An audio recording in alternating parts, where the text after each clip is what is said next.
Kita beralih ke informasi lain, Saudara. Komisi Pemberantasan Korupsi atau KPK menetapkan Gubernur Kalimantan Selatan Syahbirin Nur sebagai tersangka kasus dugaan suap dan gratifikasi. Kasus ini diduga terkait pengaturan proyek di Dinas PUPR yang berasal dari dana APBD Pemprov Kalimantan Selatan. Dari pemeriksaan KPK pada tersangka yang telah ditahan, Gubernur Kalimantan Selatan Syahbirin Nur diduga menerima fee sebesar 5% dari sejumlah proyek pembangunan pada Dinas Pekerjaan Umum dan Penataan Ruang Provinsi Kalimantan Selatan. Kepala Dinas PUPR Provinsi Kalimantan Selatan, Ahmad Solhan, jadi salah satu tersangka yang ditetapkan KPK bersama 6 tersangka lain. 2 diantaranya adalah pihak swasta yang diduga memberikan suap. Kasus ini terbongkar melalui operasi tangkap tangan yang dilakukan KPK pada hari Minggu lalu. Dalam konferensi pers yang dilakukan Selasa kemarin, KPK juga membeberkan barang bukti suap senilai 13 miliar rupiah. Uang yang disita penyidik berupa pecahan Rp100.000 yang dikemas dalam kardus.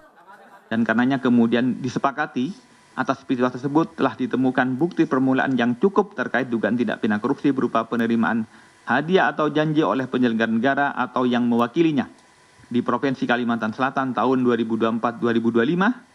Dan sepakat bahwa perkara ini untuk dinaikkan ke tahap penyidikan terhadap pertama, saudara SHB, 2 saudara SOL, 3 saudara YUL, 4 saudara AMD, 5 saudara FEB. Selain menangkap tersangka, penyidik KPK juga menggeledah kantor Gubernur Kalimantan Selatan. Penyidik membawa 1 koper berwarna hitam yang diduga berisi dokumen terkait kasus korupsi. Sementara, keberadaan Syahbirin Nur masih belum diketahui. KPK tengah mencari Syahbirin Nur sebelum nantinya memanggil Syahbirin untuk diperiksa sebagai tersangka. Tim Liputan, Kompas TV. Lalu bagaimana upaya hukum yang dilakukan KPK dalam penanganan kasus ini? Kita tanyakan pada jurnalis Kompas TV Benediktus Aditya di Gedung Merah Putih KPK Jakarta. Bene, saat ini keberadaan Syahbirin Nur belum diketahui di mana. Lalu apa upaya yang dilakukan KPK untuk mencari dan juga menangkap Syahbirin, mengingat statusnya juga sudah ditetapkan sebagai tersangka?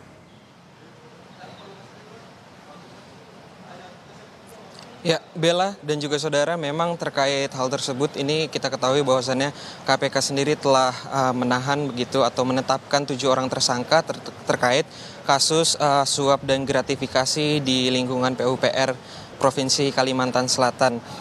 Terkait hal tersebut memang ada 7 tersangka, diantaranya Syahbirin Nur selaku Gubernur Kalimantan Selatan dan juga Ahmad Solhan Kadis PUPR Kalimantan Selatan, kemudian Yulianti Erlina, Kabid Cipta Karya Dinas PUPR Kalimantan Selatan, Ahmad, Bendahara Rumah Tahfiz Darussalam sekaligus pengepul uang, dan juga Agustia Febri Andrean, PLT Kabak Rumah Tangga Gubernur Kalimantan Selatan. Sementara 2 orang tersangka lainnya ini merupakan pihak swasta begitu. Hingga saat ini memang KPK sendiri masih mencari keberadaan dari Syahbirin Nur sendiri, dan nantinya KPK berencana untuk memanggil Syahbirin Nur pemanggilan pertama. Kemudian nantinya jika Syahbirin Nur mangkir dari panggilan pertama ini, nantinya Syahbirin Nur ini akan dinaikkan statusnya menjadi DPO. Begitu, Bella. Bene, Syahbirin diduga menerima suap dan juga gratifikasi dari pembangunan proyek di Kalimantan Selatan. Lalu bagaimana skema aliran dana tersebut bisa diterima Syahbirin dari pihak swasta?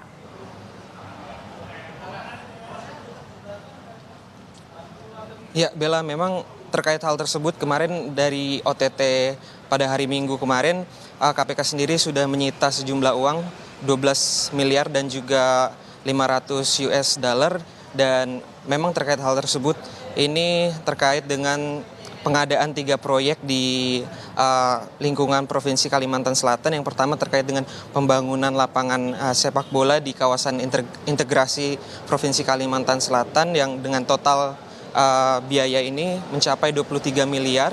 Kemudian pembangunan samsat terpadu yang diperkirakan nilai totalnya ini sejumlah 22 miliar. Dan yang terakhir ini terkait dengan pembangunan kolam renang di kawasan olahraga terintegrasi yang berkisar 9 miliar.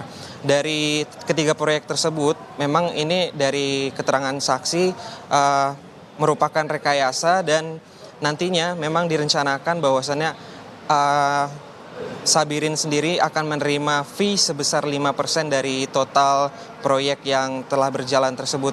Ini artinya kalau kita hitung memang sudah 50 miliar dari 3 proyek tersebut dan Sabirin akan menerima dana sejumlah 1 miliar rupiah. Namun hingga sampai saat ini Sabirin sendiri masih belum ditemukan keberadaannya dan KPK masih mencari keberadaan Sabirin. Begitu Bella. Baik, terima kasih laporan Anda Benediktus Aditya langsung dari Gedung Merah Putih KPK. Selamat bertugas kembali.